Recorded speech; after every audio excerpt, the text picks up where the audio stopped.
उस बुजुर्ग महिला ने आभा से क्यों कहा कि इस सिंदूर को हमेशा लगाकर रखना, तेरा पति एक दिन वापस जरूर आएगा।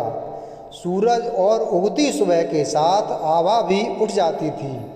चादर तय करके चारपाई पर एक तरफ रख देती थी। स्नान करके ठाकुर जी के आगे दिया जलाकर अपनी और बेटा बहू के लिए चाय बनाती।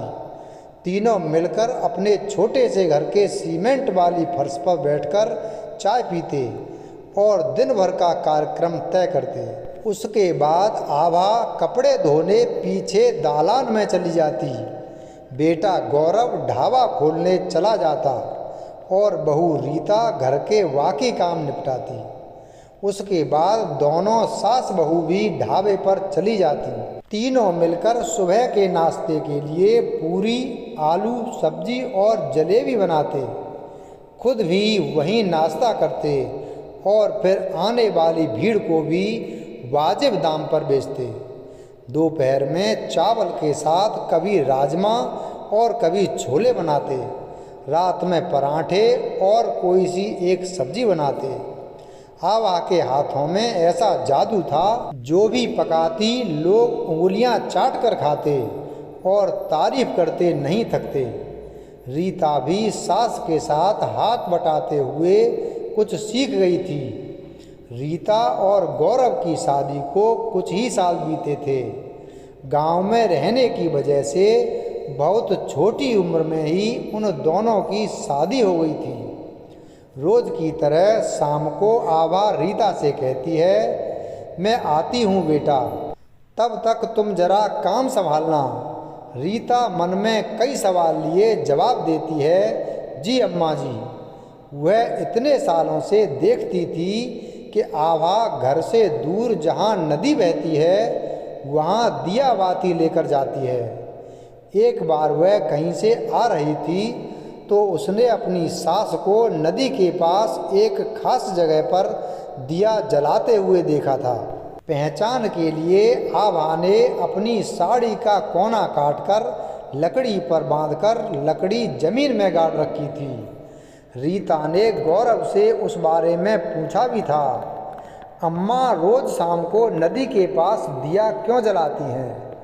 पिताजी के ना होने पर भी करवा चौथ का व्रत रखती हैं, पूजा करती हैं। गौरव ने जवाब दिया था, पता नहीं, एक बार मैंने भी अम्मा से यही सवाल पूछे थे, पर उन्होंने कोई जवाब नहीं दिया था। नम आँखों से मुस्कराकर मेरे सर पर हाथ रख दिया था। उसके बाद से कभी मेरी हिम्मत नहीं हुई उनसे कुछ पूछने की। मैं बहुत छोटा था, तब से माँ को अकेले सब संभालते और दिया जलाते देख रहा हूँ। रीता ढाबे के काम में लग जाती है। इस तरह दिन बीत रहे थे और त्योहारों का महीना आ गया। 4 दिन बाद करवा चौथ थी। रीता और आभा सामान खरीदने बाजार गईं। रीता ने अपने लिए चटक लाल साड़ी और श्रृंगार का सारा सामान लिया। नया मिट्टी का करवा, माता की तस्वीर आदि सामान लिया। आभा ने बाकी कोई भी सामान नहीं लिया सिवाय करवे के। रीता चुपचाप सब देखकर अपनी सास की इच्छा में साथ दे रही थी। करवा चौथ से एक दिन पहले रीता गौरव के पास ढाबे पर आ जाती है और आभा हमेशा की तरह नदी किनारे जाकर दिया जलाती है। जब वह वहाँ से वापस आ रही थी तो गांव की एक झगड़ालू किस्म की औरत ने उसे ढाबे के पास रोक लिया। रुक आभा, जब देखो अपशगुन करती रहती है। कौन है जिसके नाम का दिया जलाती है और करवा चौथ रखती है? शर्म नहीं तुझे? उसने बहुत कुछ उल्टा सीधा कहा। आभा चुपचाप खड़ी रहती है। गौरव और रीता उस औरत को डांटकर वहाँ से भगा देते हैं। आभा घर जाकर फूटकर रो पड़ती है। उस दिन दोनों बेटा बहू उसके पास आते हैं। माँ, आखिर आज बता दो ना, क्या बात है? बचपन से देख रहा हूँ लोग तुम्हें ताना मारते हैं, गालियाँ देते हैं और न जाने क्या क्या कहते हैं। हमें तो बता दो, हम तुम्हारा साथ देंगे माँ। उनकी बात सुनकर आभा कहती है, तुम हमेशा पूछते हो, आज बता ही देती हूँ। जब तू बहुत छोटा था, तेरे पिता करवा चौथ के 4 दिन पहले मोह अंधेरे नदी की तरफ गए थे। उसके बाद कभी वापस लौटकर नहीं आए। तब वहाँ कच्चा पुल था, वह एक जगह से टूटा हुआ था। उस दिन किसी ने उन्हें जाते हुए देखा भी नहीं था, पर सबने मान लिया कि तेरे पिता पुल से गिरकर नदी में बह गए हैं। एक दिन परेशानी में मैं शिव मंदिर में बैठी थी, तभी वहाँ एक बुजुर्ग औरत मेरे पास आकर बैठ गई। उन्होंने मेरे हाथ में सिंदूर दिया और कहा, यह ले बेटा, यह सिंदूर बहुत शुभ है, हमेशा लगा कर रखना। तेरा पति एक दिन जरूर वापस आएगा। मेरे तो अब यह किसी काम का नहीं रहा। मेरे पूछने पर उन्होंने बताया कि मैंने कई बार उन्हें बिना पैसों के खाना खिलाया था। वह अलग बात है कि मुझे कुछ याद नहीं आया। फिर वह औरत सिंदूरदानी देकर और सदा सुहागन रहो का आशीर्वाद देकर वहाँ से चली गई।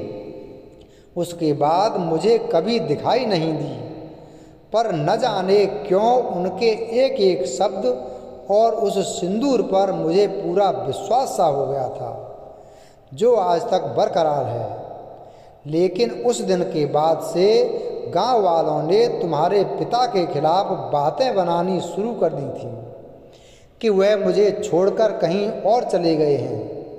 कोई कहता दूसरी औरत का चक्कर, तो कोई मेरे ही चाल चलन पर बातें बनाता। सब ने मुझसे करीब करीब नाता तोड़ दिया था। तुझे पालने और घर चलाने के लिए मैंने किसी तरह खुद के थके शरीर और मन को उठाया। ढाबा साफ कर उसे अच्छे से चलाने की कोशिश करती रही। धीरे धीरे 2-4 बाहर के लोगों की तारीफों से अपने गांव वालों ने आना शुरू किया। इधर तू बड़ा होने लगा और उधर काम भी बढ़ने लगा। हम दोनों ने ढाबा संभाला।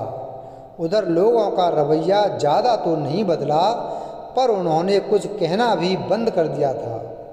फिर तूने रीता से शादी कर ली और यह हमारे परिवार का हिस्सा बन गई। मैं उन बुजुर्ग औरत की बात पर अमल कर सिंदूर लगाती रही और जिस जगह पर तेरे पिता के आखिरी निशान थे वहाँ दिया भी जलाती रही। यही सोचती कि इस रास्ते वापस आएंगे तो मेरा छोटा सा दिया उनकी राह पर रोशनी करेगा। अब तुम दोनों को बुरा लगता है तो गौरव बात काटकर बीच में कहता है, नहीं माँ, आपके जैसा प्यार और विश्वास मैंने कहीं नहीं देखा। हम दोनों आपकी इस भावना की बहुत इज्जत करते हैं। आज के बाद कोई आपसे कुछ नहीं कह पाएगा। रीता भी कहती है, जी अम्मा जी, बिल्कुल। तीनों हाथ पकड़कर मुस्कराते हैं।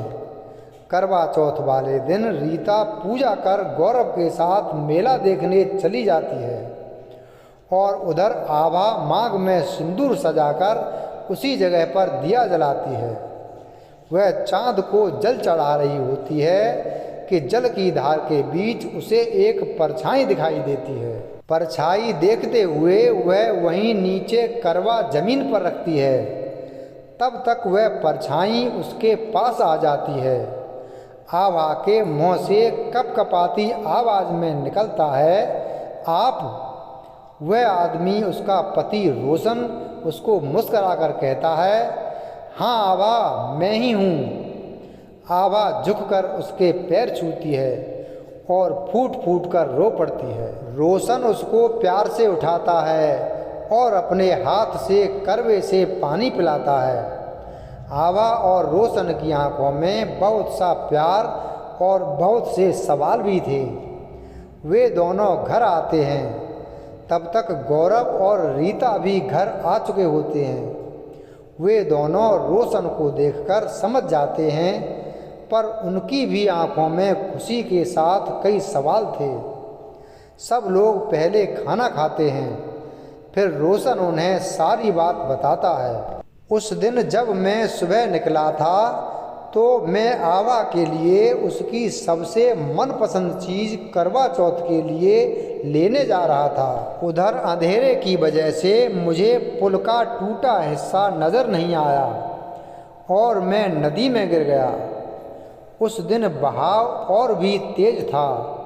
जब मुझे होश आया तो मैं किनारे पर था।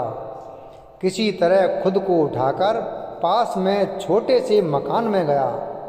वहाँ कोई नहीं था। अचानक मुझे चक्कर आया और मैं वहीं गिर गया। जब होश आया तो मैं थाने में था। उस घर में किसी का खून हुआ था। पुलिस ने मुझे कातिल समझा और गिरफ्तार कर लिया। मैंने उन्हें बहुत समझाने की कोशिश की, तुम्हारे और गांव के बारे में भी बताया, लेकिन वह शायद जल्दबाजी में सब रफा दफा करना चाहते थे। उन्होंने मेरी एक न सुनी और जेल में डाल दिया। 1 महीना पहले केस फिर से सामने आया और कुछ दिन पहले असली कातिल पकड़ा गया।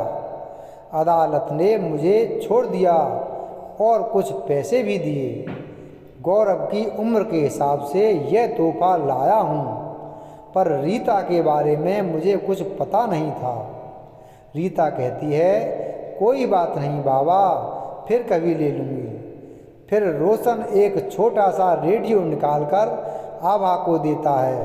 करवा चौथ की शुभकामनाएं आभा। सिर्फ तुम ही नहीं बल्कि हम दोनों सदा सुहागन रहें। वीडियो अगर पसंद आया हो तो वीडियो को लाइक करें, चैनल को सब्सक्राइब करें और बेल आइकन प्रेस करें। धन्यवाद।